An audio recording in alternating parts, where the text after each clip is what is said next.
முருகன் குமரி கட்டணத்துல இருந்தாரு. அப்போ பெரிய வந்து எல்லா மக்களும் அடிச்சுட்டு போயிடுச்சு. முருகன் கொஞ்சம் மக்கள் காப்பாற்றி இலங்கைக்கு கூட்டிட்டு வந்தார். மக்களுக்கு பூவாவே இல்லையா?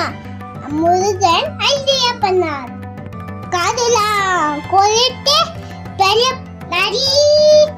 நதியில செடி வச்சு பூ பண்ணாரு. முருகன் காது கொளுத்தும் போது குருவர்கள் வந்தாங்க. முருகா நாங்க காது கொளுத்துனா எங்க போவோம் முருகா? அப்படி குருவர்கள் சொன்னாங்க.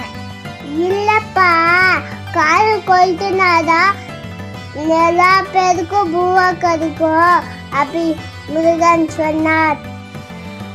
அண்ணா குருவர்கள் கேட்கல. அண்ணா 2 பேருக்கு சண்டை வந்து அது முருகன் தான் ஜெயிச்சாது. அப்புறம் முருகன் காதுல கொளுத்தி நிறைய செடி வச்சுட்டு மூவ பண்ணாரு.